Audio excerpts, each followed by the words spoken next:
तो हेलो बच्चों, हैकर की पाठशाला में आपका फिर से स्वागत है। तो हम लोग आ गए हैं अपने तीसरे लेक्चर को लेकर। अभी तक के लेक्चर में हम लोग 20 क्वेश्चंस के बारे में जाने थे। अब हमारे पास जो क्वेश्चंस आएंगे वो लॉन्ग क्वेश्चंस होंगे, यानी कि 5 नंबर के। तो 3 से लेकर 5 नंबर तक के क्वेश्चन की बात अब हम इस वीडियो में करेंगे। तो आ गया हमारा 20 क्वेश्चन वैसे लगा चुके हैं। जिन बच्चों को नहीं पता है या जो अभी नए आए हुए हैं उनको बता दें, इस सीरीज में हम 30 न्यूमेरिकल्स की बात करेंगे, जिसमें 20 न्यूमेरिकल्स हमारे ऑलरेडी लग चुके हैं। तो आप वीडियो जाकर देख सकते हैं, ठीक है। उसके बाद आगे के न्यूमेरिकल देखते हैं इस क्लास में।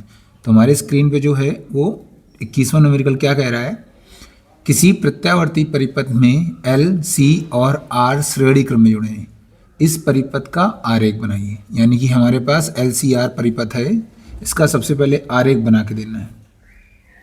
तो सॉल्व करते हैं बच्चों। तो L है तो यानी कि हमारे पास एक कोई कॉइल होगी। C है यानी कि कैपेसिटर भी होगा और साथ में रेजिस्टेंस भी लगा हुआ है। तो एक प्रत्यावर्ती परिपथ है जो कि L और C से मिलकर बना हुआ है, यानी कि LCR परिपथ हुआ। तो इसका परिपथ आरेख बनाना तो बना दिया। तो भाई ये हो गया हमारा V = V0 sin omega t। ये हो गया हमारा L, ये हो गया हमारा C और इधर हमारा बच्चों क्या हो गया आपका R। क्लियर। तो परिपथ हो गया।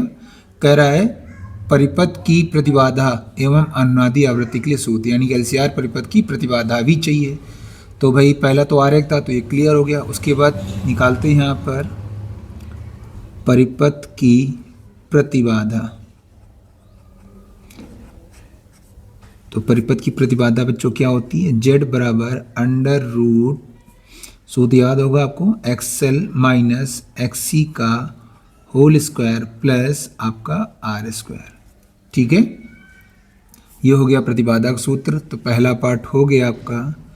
उसके बाद दूसरे पार्ट में क्या कह रहा है, अनुनादी आवृत्ति का फार्मूला हमारा क्या होता है, F = 1/2π रूट के अंदर LC। सूत्र आपको याद होना चाहिए, मैंने पिछली ही वीडियो में बताया था। ठीक है, तो प्रतिबाधा का सूत्र याद हो गया आपका। Z बराबर क्या होता है, रूट के अंदर XL - XC का होल स्क्वायर प्लस R²। और आवृत्ति के लिए जो सूत्र होता है F = 1/2π रूट के अंदर LC। तो ये दो हो गए। लेकिन आगे सवाल अभी और कुछ कह रहा है, यदि परिपथ में लगा प्रत्यावर्ती विभव कितना हो, यानी कि जो हमारा मेन विभव है, ठीक है, वो कितना है 300 वोल्ट है। यानी कि हमारे पास है VAC 300 वोल्ट। तो परिपथ की प्रतिबाधा L परिपथ, C परिपथ और R के बीच विभवांतर क्या है, जबकि प्रेरण प्रतिघात दिया गया है, यानी कि हमारे पास XL भी है 50 ओम है। उसके बाद हमारे पास धारती यानी कि XC भी है 50 ओम है। और उसके बाद ओमी प्रतिरोध यानी R भी है हमारे पास 10 ओम। तो हमें निकालना है प्रतिबाधा। तो चलिए करते हैं। उसके बाद हम लोग पहला पार्ट, तो थोड़ा सा एरिया बनाते हैं। तो पहला पार्ट प्रतिबाधा निकालते हैं। प्रतिबाधा का फॉर्मूला हमको पता है, क्या होता है बच्चों, Z = रूट के अंदर हमारा XL - XC का होल स्क्वायर प्लस R²। चलिए, तो XL - XC दोनों 50 हैं, तो क्या हो जाएगा हमारा, लिख देंगे 50 - 50 का होल स्क्वायर प्लस R², यानी कि 10 का स्क्वायर हो जाएगा। तो टोटल आपका आएगा, ये हो जाएगा 0। यहाँ 10 का स्क्वायर से बाहर 10 आ जाएगा, तो आ जाएगा हमारा 10 ओम। क्लियर। तो ये आ गया हमारा Z। ठीक है, उसके बाद कह रहा है हमारा L परिपथ C परिपथ के बीच विभवांतर। तो भाई विभवांतर के लिए चाहिए हमको करंट, तो पहले निकाल लेते हैं हम लोग करंट। तो सेकंड पार्ट में निकालते हैं हम लोग परिपथ की धारा। तो परिपथ की धारा I = हमारी बच्चों क्या हो जाएगी, I बराबर होता है VAC/Z लगा देंगे। पूरे परिपथ का वोल्टेज हमारे पास कितना है बच्चों, 300 और Z हमारे पास है 10। तो धारा कितनी आएगी बच्चों हमारे पास, 30 एम्पियर। ठीक है, अब यहाँ से हम सारी वैल्यू लगा सकते हैं।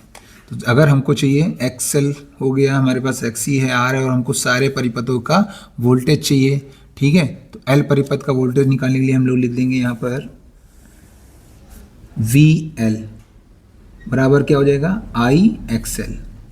क्लियर। आई की वैल्यू हमारी 30 आ गई, एक्सएल की वैल्यू हमारे पास 50 है, कितनी हो जाएगी हमारे पास 1500 वोल्ट पहला। उसके बाद कह रहा है सी परिपथ का हो गया, यानी कि वीसी निकालना है। इसका सूत्र होगा आई एक्सी। आई हमारे पास है 30, ठीक है। उसके बाद एक्सी वैल्यू भी 50 है, तो कितना आ जाएगा, ये भी हमारा लगभग निकल के आ रहा है 1500 वोल्ट आ रहा है, ठीक है। तो ये दोनों हो गए। और लास्ट में है आर परिपथ। तो आर परिपथ के लिए क्या लगाएंगे, बाय ओम्स लॉ। तो ओम्स लॉ लगाएंगे यहाँ पर बच्चों। क्या होता है, V is equal to I R. तो V हमारे पास निकालना है, I हमारे पास 30 है और R की वैल्यू हमारे पास 10। तो टोटल कितना हो जाएगा बच्चों हमारे पास 300 वोल्ट।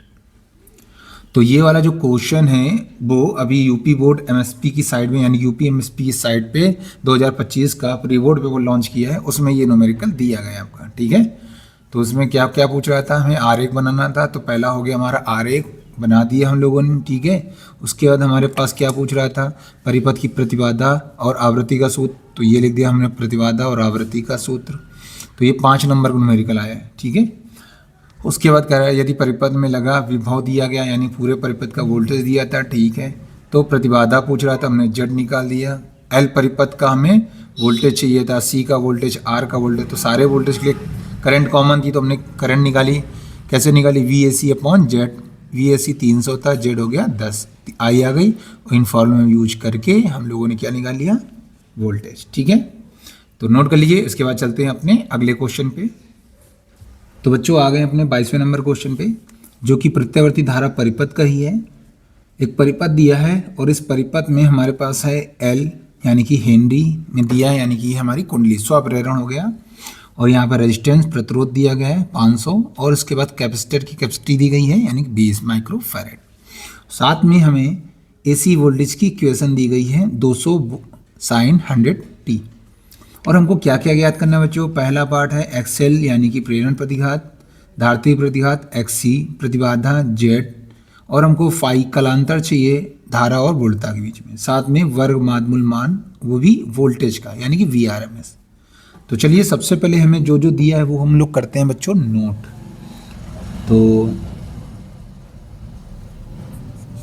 तो हमारे पास है एल, कितना है 10 हेनरी, ठीक है। उसके बाद है आर, कितना है 500, ठीक है भाई। उसके बाद हमारा सी, यानी कि हमारे पास 20 माइक्रोफैरेड। साथ में इक्वेशन है, इसकी हम लोग क्या करेंगे, तुलना करेंगे मेन इक्वेशन से। क्या होगा, V is equal to 200 sine 100t की तुलना किस भाई से करेंगे हम लोग, V बराबर V0 साइन ओमेगा t से करें। अच्छा जैसे ही करेंगे आपको V0 की जगह क्या मिलेगा 200, यानी कि V0 बराबर आ जाएगा 200 वोल्ट, ठीक है भाई। ओमेगा कितना आ जाएगा हमारा 100 आ जाएगा भाई, t तो कैंसिल हो गया। मात्रक लिखेंगे रेडियन प्रति सेकेंड, ठीक है। कोणीय आवृत्ति आ गई। अब जो ज्ञात करना है वो निकालते हैं। तो सबसे पहला पार्ट सॉल्व करते हैं, फर्स्ट पार्ट प्रेरण प्रतिघात यानी कि एक्सएल। भाई सूत्र क्या होता है इसका, ओमेगा एल। तो एक्सएल बराबर ओमेगा कितना है बच्चों हमारे पास 100, एल की वैल्यू कितनी है 10 ऊपर दिया गया है। तो टोटल हो जाएगा हमारा 1000 ओम। तो ये तो हो गया एक्सएल, पहला पार्ट हो गया हमारा। दूसरा पार्ट हमसे कह रहा है एक्सी निकालिए भाई। एक्सी क्या होता है हमारा 1 अपॉन ओमेगा सी। तो भाई एक्सी 1 अपॉन ओमेगा की वैल्यू बच्चों हमारे पास 100 है, सी जो है वो 20 माइक्रो है। तो 20 माइक्रो हटाएंगे, माइनस का 6 आएगा 10 की पावर, ऊपर जाएगा तो प्लस की 10 की पावर 6 कर देंगे। क्लियर, थोड़ा शॉर्ट में करते चल रहे हैं। ऊपर देखो 10 की पावर 6 है, तो नीचे 1 2 3 खत्म हो जाएंगे, 3 बचेगा। तो ऊपर होगा 1000/2, कैंसिल करेंगे तो आपका आएगा हमारे पास 500, ठीक है। तो ये हो गया हमारा सेकंड पार्ट। थर्ड पार्ट हमसे क्या कह रहा है भाई, प्रतिबाधा चाहिए। पिछले सवाल में हमने प्रतिबाधा जेड का फॉर्मूला क्या पढ़ा था, जेड बराबर रूट के अंदर एक्सएल माइनस एक्सी का whole square plus R square भाई, तो z is equal to XL minus XC. XL है 1000, एक्सी कितना हमारे पास 500, तो एक्सएल में एक्सी जाएगा कितना बचेगा बच्चों 500 का square plus R square, R ऊपर कितना आया था 500 स्क्वायर हो जाएगा भाई। तो z इज इक्वल टू, इसको सॉल्व करेंगे तो 500 दो बार है तो क्या आएगा 2 इंटू 500 का होल स्क्वायर, बाहर निकालेंगे तो z बराबर आएगा 500√2 ओम।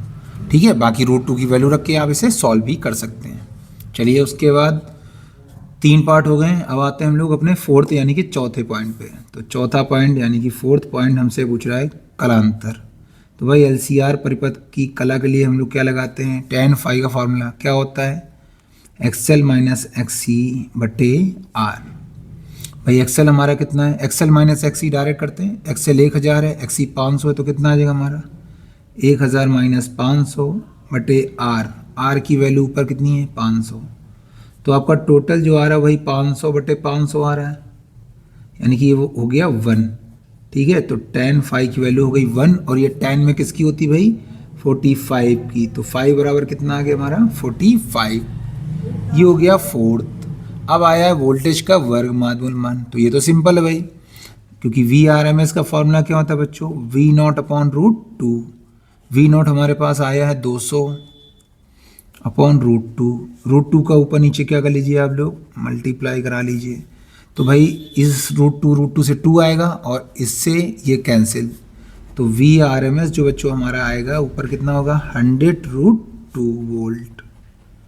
ये हो गया क्वेश्चन। ठीक है, तो नोट कर लीजिए बच्चों। इसके बाद हम लोग चलते अपने अगले क्वेश्चन पे।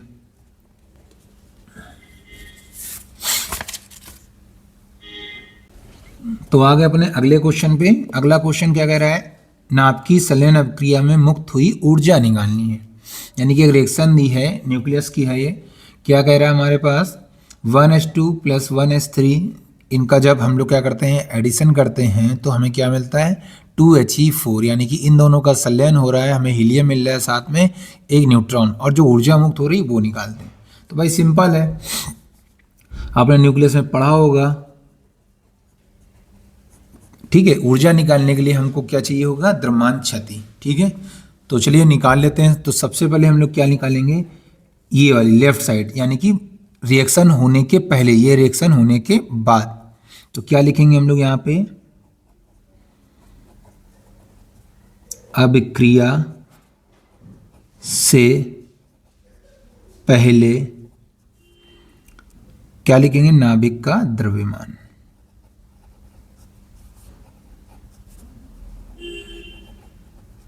तो अभिक्रिया से पहले नाभिक का द्रव्यमान निकाल लेते हैं। मान लो पहले था 1s2, ठीक है, तो मास इसका लिखेंगे 1s2 का मास कितना है भाई, तो 2.0141 AMU प्लस और कौन सा था 1s3 का मास है 3.0160 AMU। चलिए अब इनको सॉल्व करते हैं, तो भाई 0 1 1 हो जाएगा, 4 0 4 हो जाएगा हमारे पास। कुछ गड़बड़ हो रहा है, 1 0 1 हो गया, और 6 और 4 हो जाएगा 10, 10 का 0 हासिल लगा, 1 हो जाएगा, 1 और 1 2 और 1 ये 3 हो जाएगा भाई, 0 का 0 रहेगा, दशमलव लगाएंगे, 3 और 2 5। ये हो गया हमारा अभिक्रिया होने के पहले, यानी कि लेफ्ट साइड का मास जो आया वो आया 5.301 AMU। अब रिएक्शन होने के बाद जो मास मिला हमारे पास वो कितना है, तो देखते हैं हम लोग। अभिक्रिया के बाद नाभिक का द्रव्यमान। चलिए भाई, अभिक्रिया के बाद नाभिक में मिला 2He4, 2He4 का कितना था 4.0026 AMU प्लस क्या था हमारे पास न्यूट्रॉन का कितना था 1.0087 AMU। ये दो मास मिले, ऐड करते हैं भाई, 7 और 6 कितना हो गया 13, हासिल लगा 1, 8 2 10 और 1 11, हासिल 1, 0 में 1 जुड़ जाएगा, फिर 0 4 और 1 5। तो पहले मास हमारे पास ज़्यादा था, बाद में मास कम हुई, यानी द्रव्यमान क्षति हुई। तो क्या लिखेंगे हम लोग, सबसे पहले निकालेंगे द्रव्यमान क्षति। तो द्रव्यमान क्षति कितनी हुई बच्चों हमारे पास, यानी डेल्टा M। कैसे निकालते हैं, पहले से बाद वाला घटाएंगे। तो पहले कितना था 5.0301, बाद में कितना था हमारे पास 5.0113। चलिए घटाइए, 1 में 3 नहीं जाएगा, एक हासिल ले लेंगे, इधर 0 इधर से लेंगे तो 10 हो जाएगा, यहाँ पर एक हासिल 11, 11 में 3 गए, कितने बचेंगे बच्चों 8, ठीक है। उसके बाद यहाँ पे बचेगा हमारा 9, 9 में 1 गया, कितना बचेगा 8 बचेगा। उसके बाद यहाँ से ले चुके थे एक हासिल, बचा था 2, 2 में 1 गया, कितना बचेगा 1, ठीक है। 0, 5 में 5 गया 0, तो आपका कितना आ रहा 0.0188 AM, ठीक है।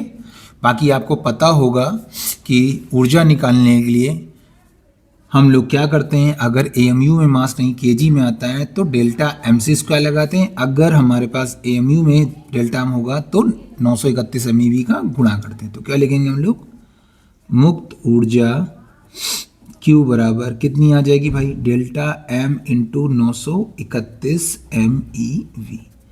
डेल्टा m हमारा 0.0188 इंटू 931। चलिए इनका कैलकुलेशन करा लीजिए, कैलकुलेटर होगा या अपने हिसाब से कराएंगे। तो इसका आंसर कितना आएगा 17.5 MeV के आसपास, ठीक है। मैच करा लीजिए। उसके बाद हम लोग चलते हैं अपने अगले क्वेश्चन पे, ठीक है, जो कि बोर्ड एग्जाम 2025 का जो प्री बोर्ड पेपर लॉन्च किया UPMSP में, उसमें भी आया हुआ है।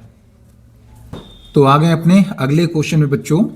तो क्वेश्चन नंबर 24 हमसे क्या कह रहा है, किसी नाभिकीय अपक्रिया A प्लस B से हमें C प्लस D मिला और इसमें जो ऊर्जा मुक्त हुई है उसका फॉर्मूला जो उन्होंने दिया है वो दिया है Ma प्लस Mb, यानी कि इसका मास प्लस इसका मास, फिर उससे किसका मास घटाएंगे, C का मास घटाया, D का घटाया। तो कुल मिला के ये हमारा जो है कुछ अभी पिछले सवाल में मैंने पढ़ा था, ये डेल्टा M की तरह है, यानी कि अपक्रिया के पहले का जो मास है वो घटाया जा रहा है अपक्रिया के बाद वाले मास से, उसके बाद C² का गुणा करेंगे तो हमें मिल जाएगी Q। तो सिंपल सा है, थोड़ा सा टेक्निकल बना के दिया हुआ है। उसके बाद क्या कह रहा है, जहां दिए गए द्रव्यमान आपकी विराम द्रव्यमान है, आंकड़ों के आधार पर बताइए कि अपक्रिया ऊष्माक्षेपी है या ऊष्मा शोषी। तो आपको बता दें ये बोर्ड एग्जाम 2025 में UPMSP ने जो पेपर लॉन्च किया था उसमें आया हुआ सवाल है। आपको दिखा देते हैं कुछ इस तरह से, लेकिन उस पेपर में उनकी एक गलती रही है। गलती ये रही कि उन्होंने सब कुछ दिया, रिएक्शन भी दिया, सब कुछ दिया, बट उन्होंने एक चीज़ मिस कर दी, वो मिस कर दी इनका मास। तो ये जो मास है, यानी कि इस रिएक्शन में आप मास दे रहे हैं, वो मास उन्होंने पेपर में नहीं दिया। ये पेपर है हमारे पास UPMSP का, ये इसको देख लीजिए, यहाँ पर रिएक्शन तो दी है, उन्होंने मास नहीं दिया, तो ये अधूरा सवाल था। तो ये पूरा सवाल हमारा ये है, ठीक है। तो कोई भी रिएक्शन में अगर आपसे ऊर्जा पूछ रहा है तो मास याद करने की जरूरत नहीं, वो मास आपको दिया जाएगा। अगर मास नहीं दे रहा है तो सवाल ही अधूरा है, ठीक है। तो चलिए हम लोग करते हैं। बाकी आपको देखेंगे यहाँ पर सारे के सारे मास जो हैं वो यूनिट में है, केजी में नहीं है, तो C² ना करके हम लोग 931 करेंगे, ठीक है, 931 MeV। तो चलिए पहली रिएक्शन को हम सॉल्व करते हैं। तो पहली रिएक्शन में हम लोग देखेंगे मास। चलिए रिएक्शन नंबर 1,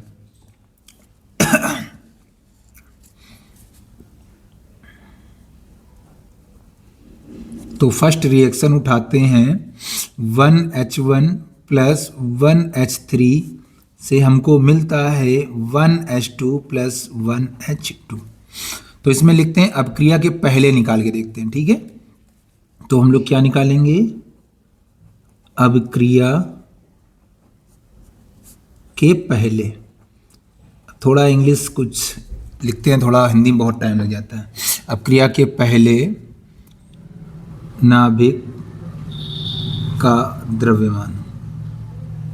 चलिए अपक्रिया के पहले नाभिक का द्रव्यमान निकालते हैं बच्चों। तो 1H1 का मास चेक करो कहाँ है भाई, 1H1 लो, इसमें भी अधूरा है, 1H1 शायद नहीं दिया है, ये भी अधूरी रिएक्शन है। अब 1H1 की रिएक्शन हम ढूंढें या इसका मास चेक करें कहाँ पर होगा, तो ये भी अधूरा है। तो भाई पूरा सवाल तो 1H1 का मास मिस है, तो दिया कहीं ना कहीं जाएगा। एक बार चेक कर लेते हैं। 1H1 का मास लिख लीजिए यहाँ पर, 1H1 का मास होगा 1.007825 यूनिट, ठीक है।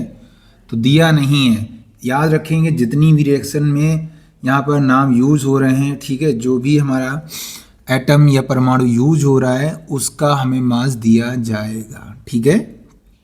तो चलो 1H1 का मास लिख लेते हैं, 1.007825 प्लस 1H3 का मास है हमारे पास 3, कहाँ पे लिखा है, ये लिखा हुआ है 0.016049 यूनिट।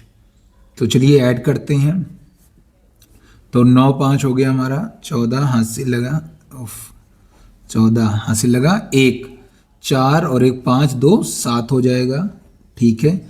उसके बाद 0 में 8 जुड़ गए, 8 हो जाएगा। उसके बाद हमारे पास 6 और 7 हो गए, 13 हासिल 1 हो जाएगा, और 1 और 1 2 हो जाएगा, 0 0 रहेगा, दशमलव लगाएंगे, 3 और 1 4 हो जाएगा। तो ये हो गया अपक्रिया के पहले का मास। कितना हो गया अपक्रिया पहले मास हमारा बच्चों, 4.023874 यूनिट, ठीक है।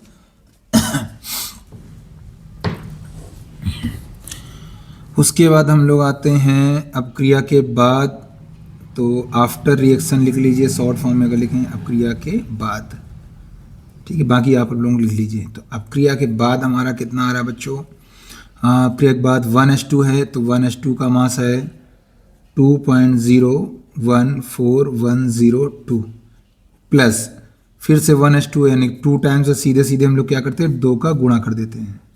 चलो 2.014102, ये 2 बार है, जोड़ें, 2 2 4, 0 0 0 रहेगा, 1 1 2 हो जाएगा, 4 4 8 हो जाएगा, 1 1 2 हो जाएगा, 0 0 रहेगा, 2 2 4 हो जाएगा।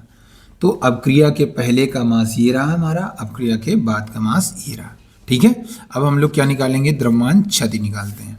तो चलिए निकालते हैं अब द्रव्यमान क्षति इसकी बच्चों।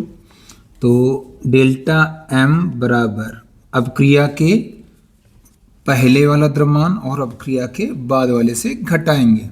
तो यहाँ पर चेक करेंगे, अपक्रिया के पहले द्रव्यमान हमारा कितना था, 4.02384, ठीक है, माइनस बाद में हमारा बच्चों कितना आया, 4.028204।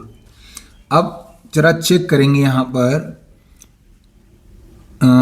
पर हमारा 400 सब कुछ तो ठीक है। यहाँ पर देखेंगे भाई मास में कुछ चेंज आ रहा है, ठीक है।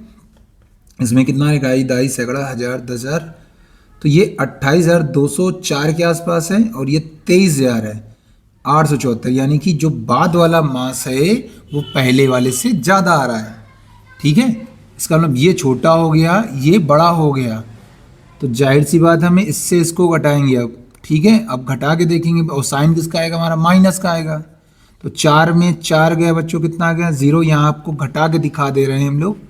तो 4.028204, 4.02384, ठीक है, ये हमारा बड़ा आ रहा है, ठीक है। ये ध्यान से देखेंगे, ये है 23,874, ये है 28,204, यानी कि सेकंड वाला जो मास है वो इससे बड़ा आ रहा है, ठीक है। तो द्रव्यमान क्षति जो आएगी वो माइनस में आ रही है, तो घटाएंगे, 4 में 4 गया 0, 10 में 7 गया, कितना बचेगा 3, इधर से 1 हासिल ले लिया, बचा 1, तो 11 हो जाएगा इससे लेने पर, कितना बचेगा 8 3 11, यहाँ से 1 हासिल लिया था, बचा था हमारा 7, 7 में 3 गया 4, आगे 0 0.0, तो हमारा जो द्रव्यमान क्षति आ रही है वो है 0.00433 यूनिट, ठीक है।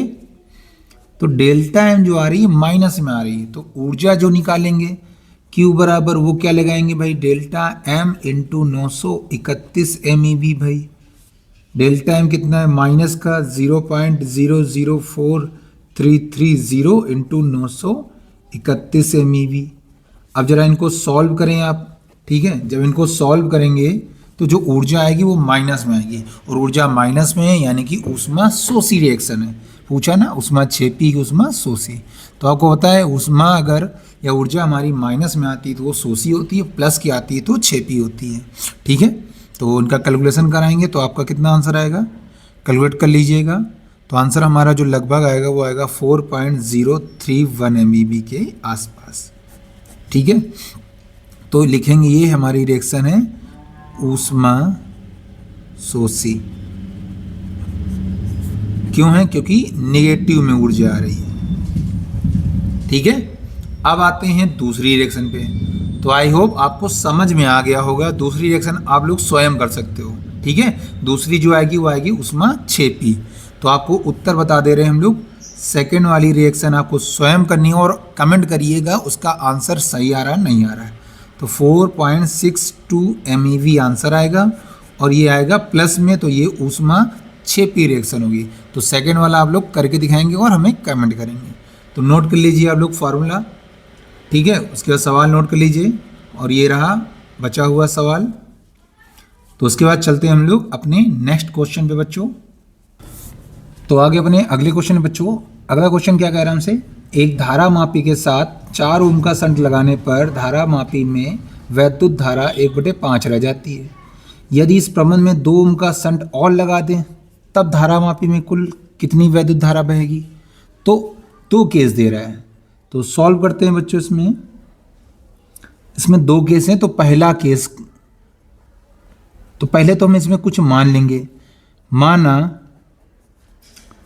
भाई धारा मापी में क्या लिखा है, एक धारा मापी के साथ 4 ओम का संट लगाने पर धारा मापी में वैद्युत धारा कितनी रह जाती है, 1/5। तो धारा मापी का जो प्रतिरोध है पहले वो मान लेते हैं। धारा मापी का प्रतिरोध कितना हो जाएगा, मान लो हमारे पास, वो तो आपको पता ही है G होता है। ठीक है, धारा मापी प्रतिरोध हो गया हमारा G। संट दिया गया है यानी कि S बराबर हमारे पास 4 ओम है।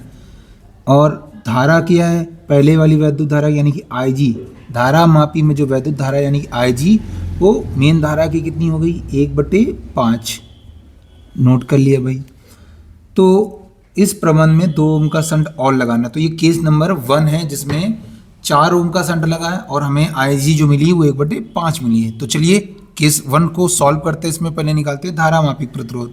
तो सूत्र हमारा क्या होता है भाई, संट का फॉर्मूला क्या होता है हमारे पास, S = IG बटे I minus IG into G। ठीक है, IG हमारी कितनी है बच्चों, IG है हमारा I का 5वां भाग, ये I माइनस I/5 हो जाएगा इंटू G हो जाएगा। भाई S की वैल्यू हमको पता है 4 दी गई है। तो नई लाइन से सॉल्व करते हैं, तो ये इधर लिखते थोड़ा सा, 4 हो गया, ये हो गया I/5। नीचे अगर सॉल्व किया जाए तो एलसीएम लेंगे, कितना आएगा हमारा 5, ये इधर जाएगा 5I माइनस I, कितना आ जाएगा हमारा 4I, इंटू में क्या आ जाएगा G। ठीक है, उधर भेज देते हैं भाई। वैसे ये और ये हमारा कैंसिल हो जाएगा। ठीक है, तो इधर करते हैं हम लोग। तो ये हमारा उधर जाएगा, कितना होगा 4 चुको 16I बराबर क्या आएगा I इंटू G। I से I कैंसिल, तो G की वैल्यू कितनी आ जाएगी बच्चों हमारे पास 16 ओम। ठीक है, नोट कर लीजिए। ये हो गई क्वेश्चन नंबर फर्स्ट। हमसे तो ये नहीं पूछ रहा है, हमसे पूछ रहा है 2 ओम का और संट लगा दें तो धारा कितनी रह जाएगी। तो चलिए चेक करते हैं 2 ओम का संट लगाने पर धारा क्या रह जाएगी। तो आपको ये पता होगा कि संट में जब कोई प्रतिरोध लगाते हैं तो वो हम लोग समांतर क्रम में लगाते हैं। ठीक है, ये तो पता होगा। तो जल्दी करते हैं आगे का केस हम लोग। तो क्या लिखेंगे, लिखेंगे हम लोग प्रबंध में 2 ओम का संट लगाने पर, संट लगाते हैं तो संट का नया प्रतिरोध क्या हो जाएगा, संट का प्रतिरोध। भाई समांतर क्रम होता है तो समांतर क्रम फॉर्मूला आपको पता ही होगा क्या होता है बच्चों, R = डायरेक्ट R1 R2 बटे R1 प्लस R2, या आप क्या लगाओगे 1/R बराबर 1/R1 प्लस 1/R2। तो हम डायरेक्ट भी लगा सकते हैं।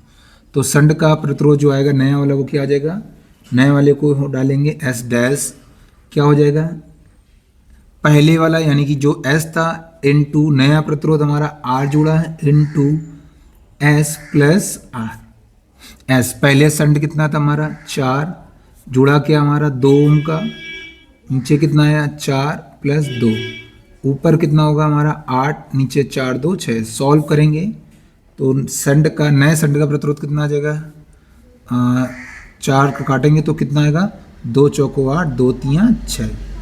तो ध्यान रहे पहले संड था 4 ओम का, जैसे 2 ओम का उसमें और लगाया हमने प्रतिरोध, तो संड का जो नया प्रतिरोध आया वो आया 4/3। तो अब पुनः सूत्र यूज करेंगे हम लोग, थोड़ा बढ़ाते हैं यहाँ पर करते हैं।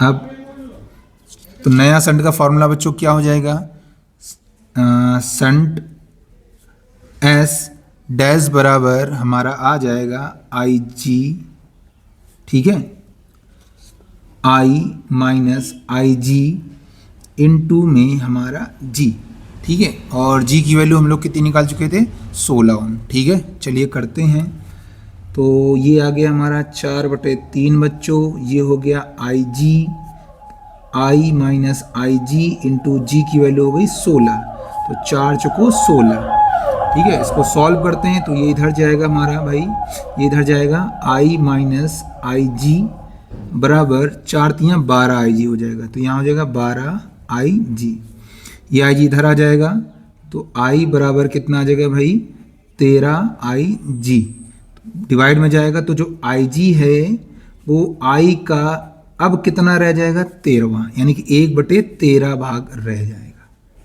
यानी कि कहना ये चाह रहा है कि जब धारा मापी में हम लोग 4 ओम का संड लगाए थे तो वैद्युत धारा जो थी वो 1/5 रह गई, और उस 4 ओम के संड में अगर 2 ओम का और लगा दिया जाए प्रतिरोध तो धारा कितनी रह जाएगी। तो हमने क्या देखा, जब 4 ओम का संड था तो धारा मापी में धारा कितनी थी 1/5, लेकिन जैसे हमने 2 ओम का जोड़ा तो धारा कितनी आ गई हमारी 13वां भाग, यानी कि 1/13। तो आंसर क्या लिखेंगे 1/13 रह जाएगी।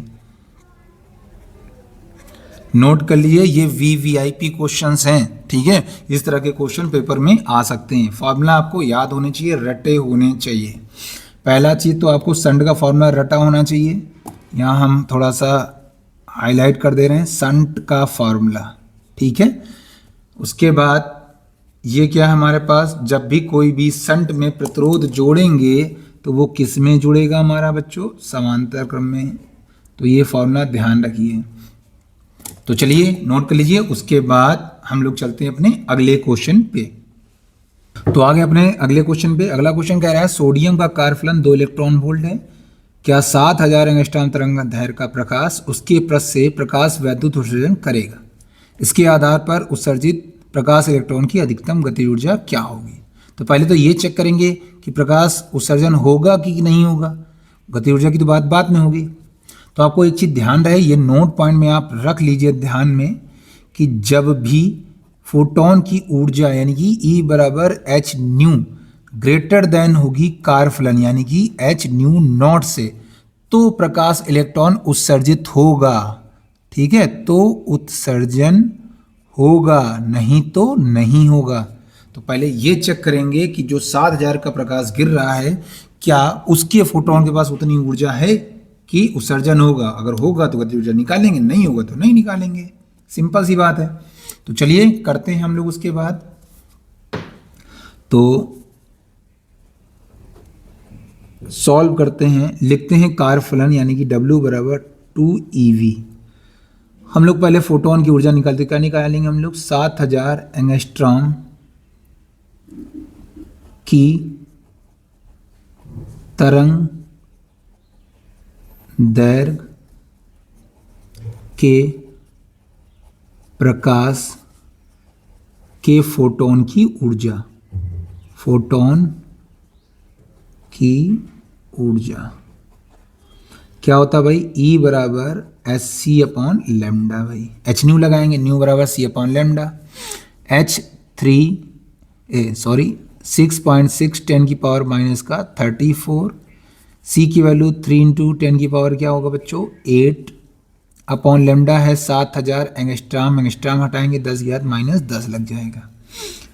तो सॉल्व करते हैं, E इज इक्वल टू हमारा भाई यहाँ पर 6.3, इसका गुणा करेंगे तो 6 का आएगा 3 में 18, हासिल 1, 6 3 18 हो जाएगा, 19, एक पॉइंट हो जाएगा यहाँ पर। उसके बाद देखो माइनस का 10 और ये माइनस का 34, तो 10 की पावर माइनस का 24 होगा। अच्छा, और ये 3 यहाँ 8 से कम हो रहा है, 5 बचेगा, तो ये हो जाएगा प्लस का 5 बटे में आपका क्या आ गया बच्चों 7। तो ऊपर काटते हैं, कितना आएगा 7 दूनी 14, 7 तिरी 21, लगभग 2 के आसपास जा रहा है। ठीक है, 7 दूनी 14, 14 19 गया, 5 बचेगा 58 हो गया, दशमलव लगाएंगे, कितनी बार जाएगा 7 8 56, 2.8, 56 58 56, यानी 2 बचेगा। आगे कैलकुलेट कर लेना, 7 दूनी 14, तो लगभग इतना इंटू 10 की पावर 24 में 5 गया, कितना आएगा 19। तो ये आंसर आ रहा है जूल में। हम लोग को इलेक्ट्रॉन वोल्ट में करना है, तो क्या करेंगे ईवी में, यानी कि इलेक्ट्रॉन वोल्ट में। तो इलेक्ट्रॉन वोल्ट में करने के लिए जूल में हम क्या करेंगे 2.82 10 की पावर -19 अपॉन 1.6 10 की पावर -19, ये हो जाएगा इलेक्ट्रॉन वोल्ट। अच्छा, -19 से माइनस कैंसिल, 16 का इसमें कैंसिल करोगे भाई, कितना आ जाएगा भाई 16 दूनी 32, 2 बार ज़्यादा आ जाएगा तो 1 आएगा, 16 कम 16, 28 में 16 गया, कितना बचेगा 12, एक 2 लगा हुआ है, दशमलव उठाएंगे 2 उठा लेंगे, हो जाएगा 12 122, तो 16 7 112, लगभग 7 के आसपास। तो 1.7 इलेक्ट्रॉन वोल्ट आ रहा है। तो मैक्स में आप देखिए, तो ये भैया 2 ईवी है, ये है 1.7, तो फोटोन की ऊर्जा तो क्या लिखेंगे, चूंकि ये हमारा ई जो है वो लेस देन है वर्क डन से, यानी कि कार्यफलन से, वर्क फंक्शन से क्या है हमारा कम है, अतः पृष्ठ से इलेक्ट्रॉन उत्सर्जित नहीं होंगे। जब इलेक्ट्रॉन ही नहीं उत्सर्जित तो गति ऊर्जा की बात खत्म, नहीं होंगे। बाकी आप लोग नोट कर लीजिए, इस टाइप के फॉर्मूले और इस तरह के सवाल दिमाग में छाप लीजिए कि बाउल लो क्या होते हैं, गति ऊर्जा लगाएंगे, सीधे लगा देंगे आइंस्टीन का समीकरण, E बराबर W प्लस ई के और के निकाल के दे देंगे। तो पहले ये ध्यान रखें कि फोटोन से उत्सर्जन होगा कि नहीं होगा, उसके लिए आपको ध्यान रखना होगा फोटोन की ऊर्जा कार्यफलन से ज़्यादा होनी चाहिए। तो नोट कर लीजिए, उसके बाद चलते हैं हम लोग अगले क्वेश्चन पे अपने। तो आ गए अपने अगले क्वेश्चन पे। अगला क्वेश्चन है 27 नंबर। तो ऐसा करते हैं, कुछ क्वेश्चन आपको घर के लिए देते हैं, फॉर्मूले आपको पता होगा, प्रैक्टिस भी जरूरी है। कह रहे हैं 5400 एंगस्ट्रॉम तरंग दैर्घ्य का विकिरण एक धातु पर गिरता है जिसका कार्यफलन W बराबर है हमारे पास 1.9 इलेक्ट्रॉन वोल्ट। ठीक है, उत्सर्जित फोटो इलेक्ट्रॉन की ऊर्जा, यानी जो फोटोन उत्सर्जित होगा उसकी ऊर्जा, यानी कि हमसे ई के पूछ रहा है, तथा उसका निरोधी विभव ज्ञात किया, यानी कि आपसे वी नॉट भी पूछ रहा है। तो बाकी आपको पता है ई के निकालने के लिए फॉर्मूला क्या होता है भाई, हमको पता है जो फोटोन की ऊर्जा ई बराबर होता है वो होता है W प्लस ई के। तो यहाँ से अगर हम ई के निकालना चाहे तो क्या आएगा हमारा E माइनस डब्ल्यू। ई की वैल्यू आपको पता है एस सी अपॉन लेमडा हो जाएगा। लेमडा आपके पास है ऊपर 5400 एंगस्ट्रॉम। ठीक है, एच पता है, सी पता होगा, तो सॉरी ये डबल नहीं, यहाँ ऐसे लगेगा, माइनस हो गया। डब्ल्यू क्या होता है हमारे पास दिया गया, डब्ल्यू कितना है हमारे पास 1.9 ईवी। तो पहले इसको हम सॉल्व करके ईवी में चेंज करेंगे, फिर ये हमारा दिया, दोनों घटा के क्या निकालेंगे। ठीक है, तो ये आपको घर पे करना है। तो सबसे पहले आप ये निकालिए, फिर ये निकालिए, दोनों घटाइए, ई के निकालिए। बाद में निरोधी विभव का फॉर्मूला आपको पता है भाई क्या होता है, यहाँ लिख दे रहे हैं निरोधी विभव। बाकी आपको उसको निकालने का तरीका पता है, कैसे निकालेंगे, जो ई के होगा वो ई वी नॉट होता है। तो यहाँ से निरोधी विभव वी नॉट क्या हो जाएगा हमारा ई के अपॉन ई। ठीक है, तो ये यहाँ पर उत्सर्जित फोटो इलेक्ट्रॉन की ऊर्जा आएगी, यानी गति ऊर्जा आएगी, उसमें हम लोग इलेक्ट्रॉन का डिवाइड करेंगे और क्या निकालेंगे, निरोधी विभव। तो सॉल्व कर लीजिए, उसके बाद इनका आंसर आप कमेंट कीजिए, हम इसका आंसर आपको कमेंट में रिप्लाई करके देंगे। ठीक है, तो नोट कर लीजिए, उसके बाद चलते हैं अगले क्वेश्चन पे।